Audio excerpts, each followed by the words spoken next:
Have you been told by your doctor to walk more for your health, but every time you try, your knees ache, your hips throb, or you find yourself so worried about falling on uneven sidewalks that you barely make it around the block? You're not alone, and I want you to know that feeling frustrated or even guilty about not being able to walk comfortably is completely understandable. But here's something that might change how you think about exercise after 60.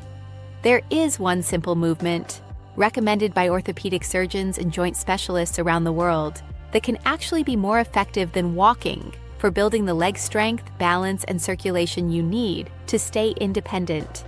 And you can do it right now in your own home, using nothing but a sturdy chair. I'm Dr. Serena Serrati, and on this channel we focus on practical, science-backed health strategies specifically for adults over 60. Today, I'm going to introduce you to an exercise that many of my colleagues in orthopedics and rehabilitation consider the gold standard for protecting mobility and preventing falls in older adults. It's called the sit-to-stand, or chair stand. That's it, standing up from a chair and sitting back down over and over in a controlled way. I know it sounds almost too simple, but stay with me, because by the end of this conversation, you'll understand exactly why this one movement might do more for your independence, your leg strength, and your confidence than hours of walking ever could, especially if walking has become painful or frightening for you. Let me be clear right from the start. I am not saying that walking is bad. Walking is wonderful for your heart, your lungs, your mood, and your overall health, when you can do it comfortably and safely. But here's the truth that doesn't get talked about enough. For many people over 60, walking has become uncomfortable, even risky. Maybe you have arthritis in your knees or hips that flares up after just a few blocks. Maybe your lower back starts to ache when you're on your feet too long. Maybe you're terrified of tripping on a crack in the pavement or slipping on wet leaves. Or maybe your doctor keeps telling you to aim for 10,000 steps a day, and that number feels so impossible that you end up doing nothing at all because you think, what's the point if I can't reach the goal anyway? If any of that resonates with you, then the sit-to-stand exercise may be exactly what you need, because unlike walking, which spreads low-level effort across your entire body for a long period of time, the chair stand zeroes in on the exact muscles and movement pattern you use dozens of times every single day. Getting up from the toilet, standing up from your couch, rising from a restaurant booth, climbing out of your car. These are the movements that determine whether you can live independently or whether you start needing help with basic tasks. And the sit-to-stand directly trains your body to do those movements with strength, control, and confidence. Surgeons and physical therapists love this exercise because it's what we call a functional movement. It mirrors real life. When someone comes to me after knee replacement surgery or after a hip fracture, one of the very first things we work on in rehabilitation is their ability to stand up from a chair without using their hands. Why? Because if you can't do that, you can't safely use the bathroom alone. You can't get up if you sit down somewhere low. You become dependent on others, and that loss of independence can spiral quickly into fear, isolation, and a higher risk of more serious falls and injuries. So let's talk about what the sit-to-stand actually looks like and how you're going to do it safely and effectively. First, you need a sturdy chair, not a chair with wheels, not a wobbly folding chair, not a low cushy sofa where you sink down into the cushions. A solid dining chair or kitchen chair with a firm seat that's about knee height or slightly higher is ideal. If you have a chair with armrests, that's fine for now, especially if you're just starting out. Place the chair against a wall or in a corner so it won't slide backward when you stand up. Make sure the floor around you is clear of rugs, cords, or anything you could trip over. Wear shoes with good grip, or go barefoot if your floor isn't slippery. If you feel unsteady, it's completely okay to position yourself near a countertop or a sturdy table that you can lightly touch for balance, or even to have a walker nearby. Now, sit down in the chair with your feet flat on the floor, about hip-width apart. Your knees should be roughly over your toes, not way out in front or tucked way back under the chair. Sit toward the front half of the seat so you have room to lean forward slightly as you stand. If you're a beginner or if you have weak legs, it's perfectly fine to place your hands on the armrests of the chair or on your thighs to help push yourself up. There is no shame in using your hands. That's where most people start. As you get stronger, you'll be able to do less and less pushing with your arms and more of the work with your legs. Here's how the movement works. Take a breath in. Then, as you breathe out, lean your torso forward just a little, shift your weight onto your feet, and press through your heels and the balls of your feet to stand up. Stand all the way up until your hips and knees are straight. But don't lock your knees hard or arch your back. Just stand tall and steady. Pause for a moment. Then, take another breath in, and as you breathe out, slowly lower yourself back down to sitting. Control the descent. Don't just drop or plop into the chair. Lower yourself with intention, using your leg muscles to guide you down gently until your bottom touches the seat. That's 1 repetition. If you've never done this as an exercise before, start small. Try doing just 3 to 5 repetitions in a row, then rest. See how that feels. If your legs are shaking a little, that's normal. If you feel a gentle burn in your thigh muscles, that's your quadriceps waking up and working. That's good. If you feel sharp pain in your knees, hips, or back, stop. Sharp pain is a signal that something isn't right, and you need to either adjust your technique, use more hand support, or talk to your doctor or physical therapist before continuing. But mild muscle fatigue, a bit of heaviness in the legs, maybe even some soreness the next day in your thighs or buttocks. Those are normal signs that you're challenging your muscles in a healthy way. Now let me explain why this simple exercise can be more powerful than walking when it comes to the specific goals that matter most for seniors. Walking is a repetitive, low-intensity activity. When you walk at a comfortable pace on flat ground, each step requires relatively little effort from any single muscle group. Yes, your legs are moving, and yes, your heart rate goes up a little, but the actual strength demand on your quadriceps, your glutes, your hamstrings, is pretty modest. You can walk for 20 minutes and barely challenge the muscles that help you stand up from a low seat. The sit to stand is different. Every single time you stand up from that chair, you are asking your quadriceps, the big muscles on the front of your thighs, to powerfully extend your knees against the full weight of your upper body. You're asking your gluteal muscles, your buttocks, to extend your hips and drive you upward. You're asking your hamstrings and your calf muscles to stabilize and support. And you're asking your core muscles to keep your torso steady and balanced as you move. All of that happens in just a few seconds, but the intensity is much higher than a single step when you're walking. Think of it this way.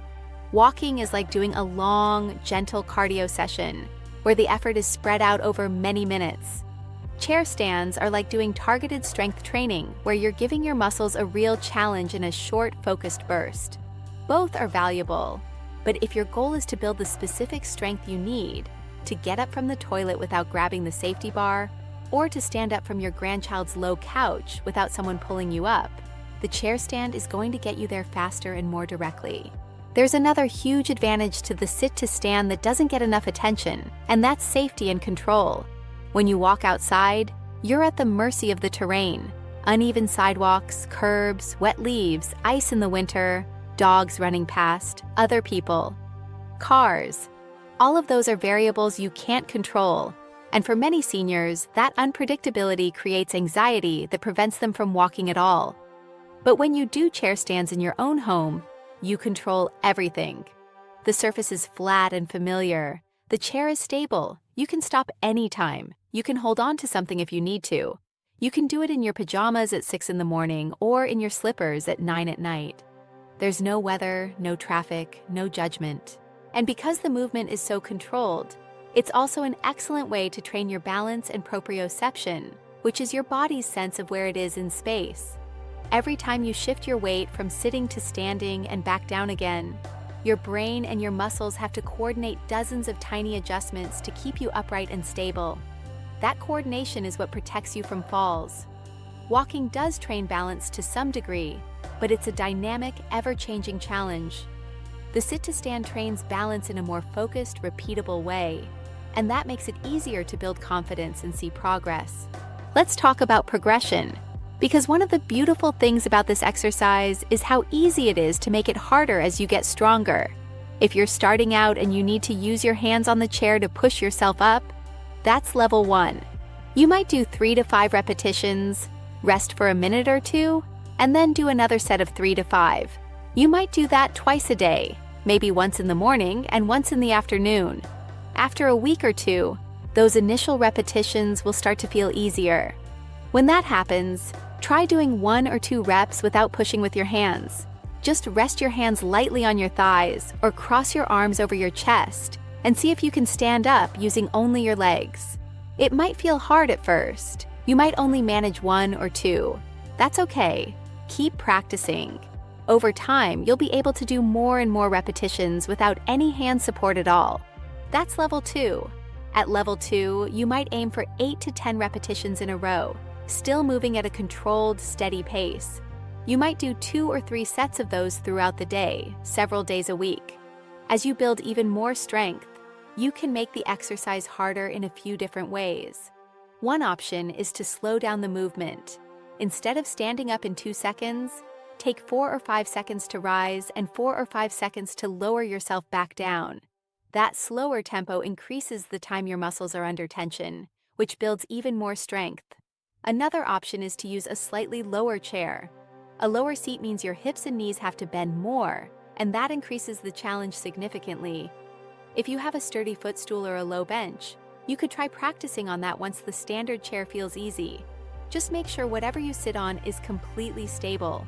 For some people, once they've mastered the bodyweight version of the chair stand, their physical therapist might suggest holding light hand weights, maybe 2 or 3 pounds in each hand, to add a little extra resistance.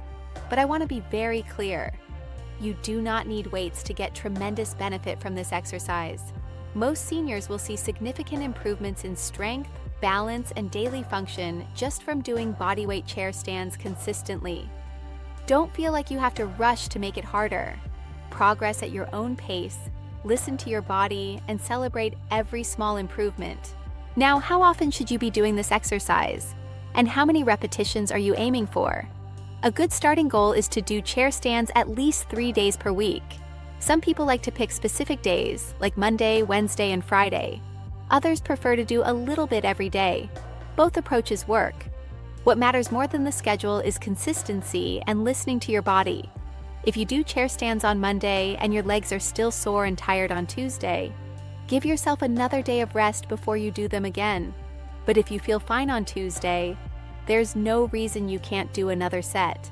In terms of total volume, a realistic target for most seniors over time is to work up to somewhere between 10 and 20 total chair stands per day, broken up into smaller sets. So you might do 5 stands after breakfast, 5 more after lunch, and 5 before dinner. Or you could do 10 in the morning and 10 in the evening. The key is to avoid doing so many in one session that you exhaust yourself or risk injury.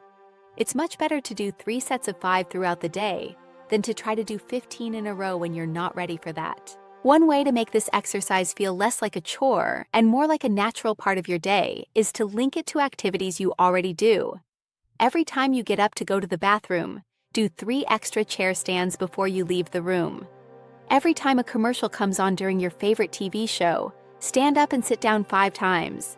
Every time you finish a meal, do a quick set right there at the dining table. These little moments add up, and before you know it, you've done 15 or 20 chair stands without ever feeling like you had to carve out time for a formal workout. I want to take a moment here to address safety very directly, because while the sit to stand is one of the safest exercises you can do, it's not appropriate for everyone in every situation. If you have had recent hip or knee surgery, if you have severe arthritis that causes significant pain even at rest, if you have unstable heart or lung disease, if you've had multiple falls in the past few months, or if you have any condition that affects your balance or coordination in a serious way, you absolutely must talk to your doctor or physical therapist before you start doing chair stands on your own.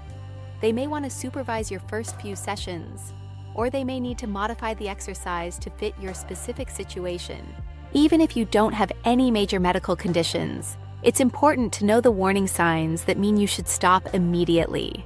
If you feel chest pain or pressure, sudden sharp pain in any joint, dizziness, lightheadedness, shortness of breath that feels frightening, or any sensation that just feels wrong, stop the exercise and sit down.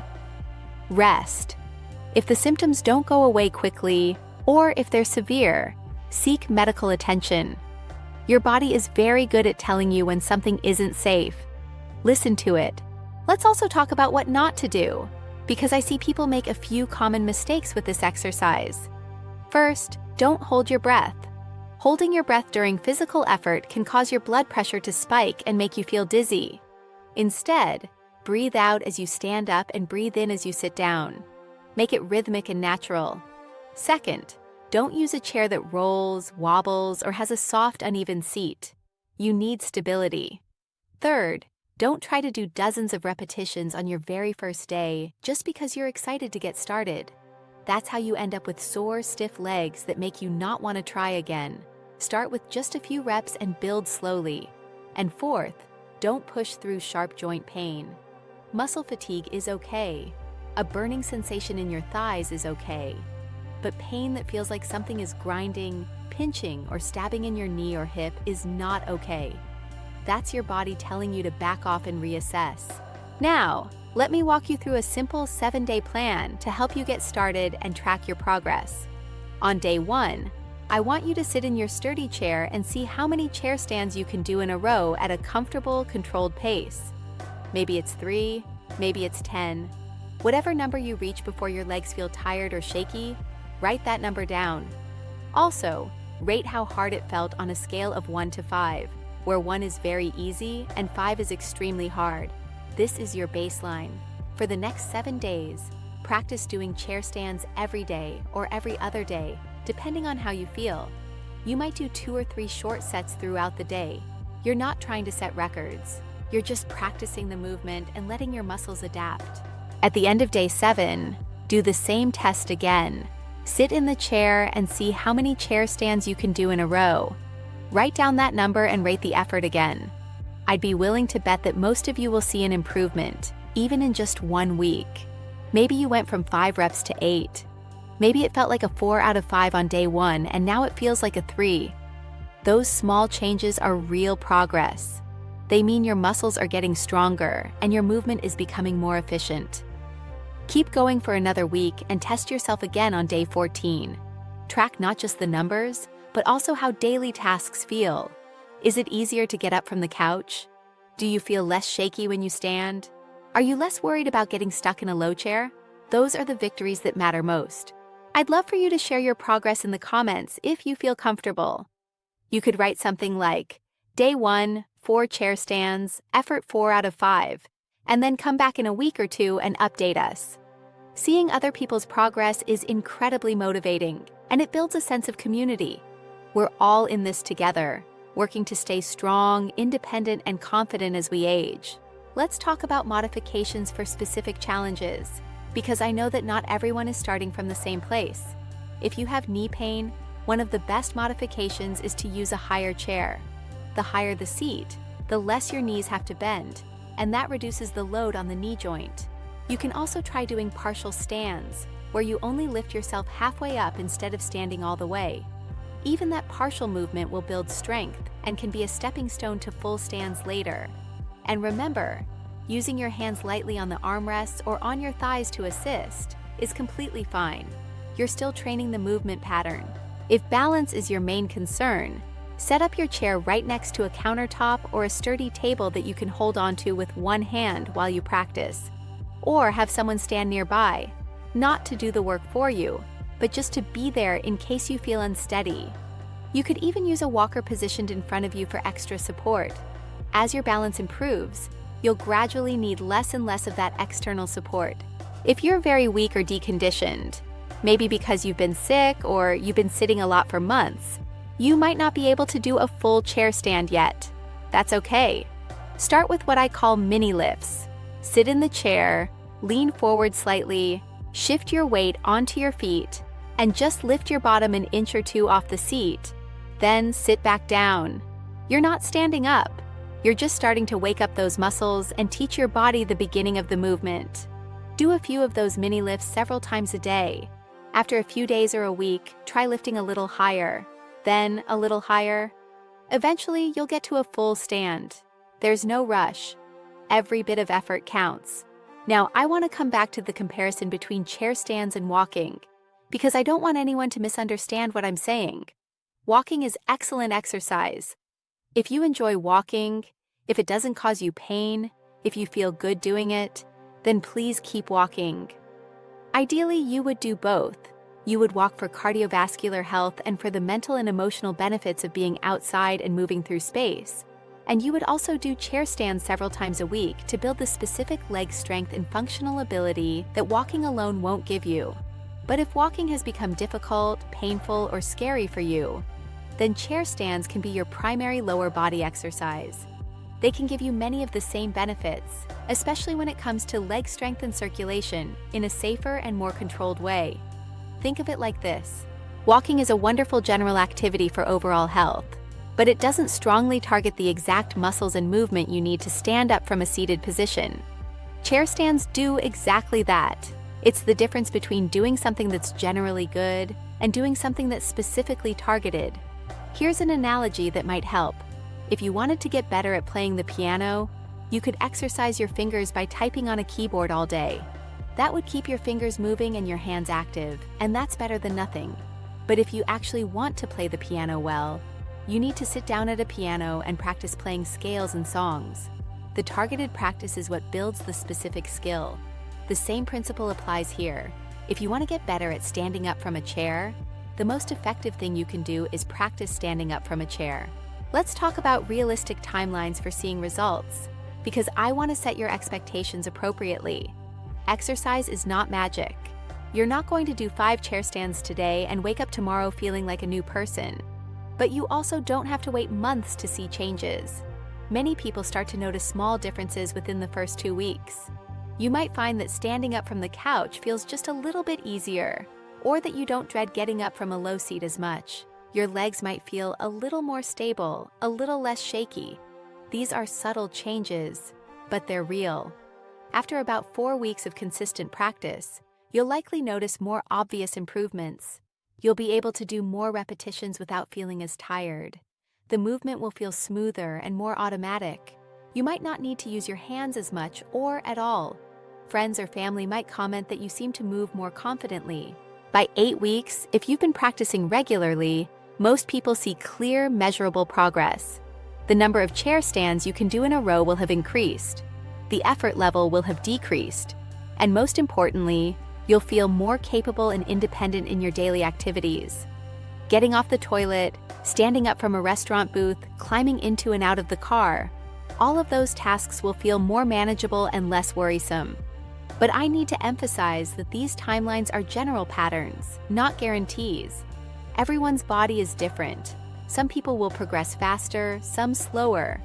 Factors like your starting strength, your age, your overall health, how consistently you practice, how well you sleep and eat, all of those things affect your results. The key is to be patient with yourself and to focus on your own progress, not on comparing yourself to anyone else. There's something deeply empowering about this exercise that goes beyond just the physical benefits. When you practice standing up from a chair over and over, you are taking control of one of the most fundamental movements of daily life. You are saying, I am not going to wait until I can't get up on my own to do something about this. You are being proactive. You are investing in your future independence. And that mindset, that sense of agency, can transform how you feel about aging. You're not helpless. You're not declining. You are actively working to maintain and even improve your function. That's powerful. I've seen this transformation in so many of my patients over the years. I remember one woman in her late 70s who came to see me because she was terrified of using public restrooms. She was afraid she'd sit down on the toilet and not be able to get back up without help, so she would avoid going out to restaurants or social events. We started working on chair stands together, and within 6 weeks she could do 12 in a row without using her hands. She told me that regaining that ability changed her life. She wasn't avoiding her book club anymore. She wasn't afraid to meet her daughter for lunch. Such a simple thing, but it gave her back her freedom and her confidence. That's what I want for you. I want you to feel strong and capable every time you stand up. I want you to move through your day without that little voice in the back of your mind, worrying about whether you'll be able to get up from a chair or off the floor if you sit down to play with a grandchild. I want you to know that you have the strength and the tools to take care of yourself. So here's what I'd like you to do today. As soon as you finish watching this, Find a sturdy chair in your home. Position it somewhere safe, maybe against a wall or near a countertop. Sit down and try 3 to 5 chair stands, using your hands if you need to. Pay attention to how it feels. Notice which muscles are working. Notice your breathing. Notice your balance. Write down how many you did and how hard it felt. That's your starting point. Then, for the next week, practice a little bit every day or every other day. Just a few repetitions at a time. See how you feel at the end of the week. I think you're going to be surprised at how quickly your body responds. And if you found this information helpful, if it gave you a new way to think about staying strong and independent after 60, I'd love for you to subscribe to the Dr. Serena Serrati Senior Health channel. We focus on practical, evidence-based advice specifically for older adults, and every video is designed to help you live with more confidence, strength, and joy. Your health and your independence matter, and I'm here to support you every step of the way. Before we finish, I need to remind you that everything I've shared today is educational information. It is not personal medical advice. I don't know your individual health history, your medications, your specific conditions. You should always talk to your own doctor, physical therapist, or healthcare provider before starting any new exercise program, especially if you have heart disease, severe arthritis, a history of falls, recent surgery, or any other serious health concern. They can help you decide if chair stands are appropriate for you and how to modify them for your situation. That said, for most seniors, the sit-to-stand is one of the safest, most effective, and most practical exercises you can do. It requires no equipment except a chair you already own. It takes just a few minutes. It can be done in the privacy and comfort of your own home, and it directly trains the one movement that may matter more than any other for maintaining your independence as you age, the ability to stand up on your own. So take that first step today. Find your chair. Do a few repetitions. Start small. Be patient, and trust the process. Your legs are stronger than you think, and with consistent practice, they're going to get even stronger. You've got this. And remember, every single time you stand up from that chair, you're not just doing an exercise. You're investing in your freedom, your confidence, and your future. Thank you so much for being here, and I'll see you in the next video.